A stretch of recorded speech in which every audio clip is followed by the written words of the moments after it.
Hey, hey, hey, it is another day, another video. I am just joining you here today to just share some tips that I've been finding on a book I've been reading.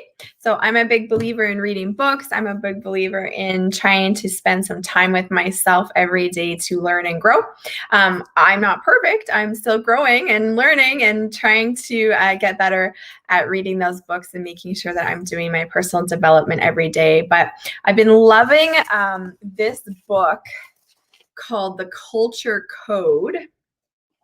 It is by Daniel Coyle. It's really cool because it's one of those books that has tips and stuff in it, but it's based on some research. Like he researches different companies that have great cultures or great results, and then figures out what in their culture is producing the great result, which is really cool because sometimes these self-development books are they're like someone's opinion, right?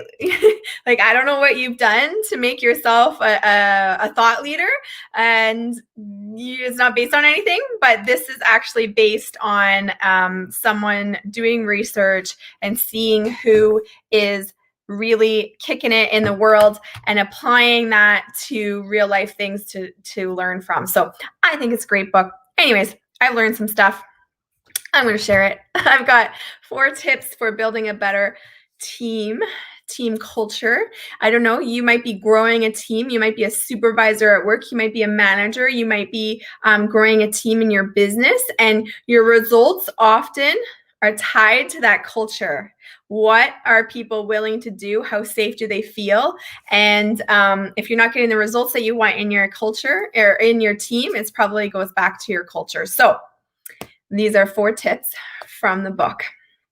Number 1 is make the leader vulnerable first and often. So that leader sharing a vulnerability, sharing something that they're struggling with, maybe in the assignment or a goal that the team has, and sharing that they're human and vulnerable, opens up other people in the team to doing the same thing. And that really adds value, because then other people can say what they're struggling with, right? We don't all have to pretend that we're perfect, but the leader needs to create that culture. The leader needs to be the first one to do that, and they need to do it often so that they continue to foster that team connectedness within the group. So the leader needs to be the first to be vulnerable, and they need to do it often.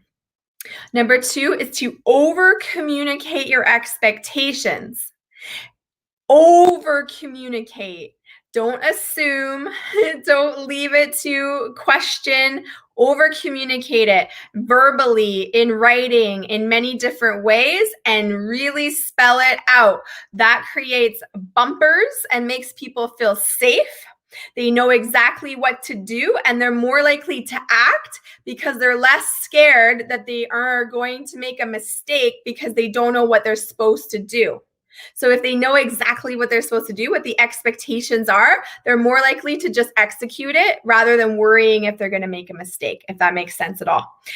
Number 3 is deliver negatives in person.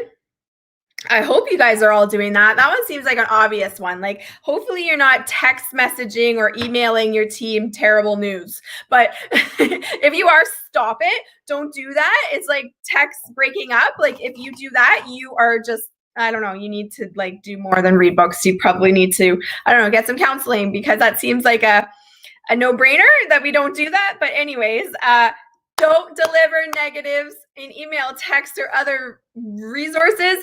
Deliver negatives in person. And number 4 is listen well. But they define listening well differently. So they define it like a trampoline. So it says the person that's listening is not a passive sponge. They are active responders, absorbing what the other person gives, supporting them, like say, like affirming them, and adding energy to help the conversation gain velocity and altitude. Also, like trampolines, effective listeners gain amplitude through repetition. So they're asking questions and they rarely stop at the first response.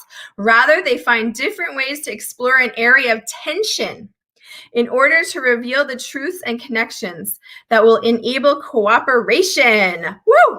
So you're not just listening, you're supporting, and you're also pushing, you're prompting, and you're growing that person with some questions. So they actually have 12 different suggestions in this one to help create that team.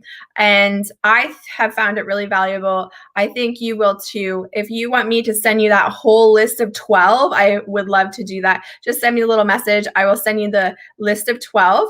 But those are the top 4 tips from the Culture Code book to help grow and foster a team, which will get you more results. If you aren't getting the results you want, go back to the team and grow that team, you'll get the results. So those are 4 tips. If you want all of the 12 tips that I got from the book, send me a message. I'll send them over to you. Have a great day.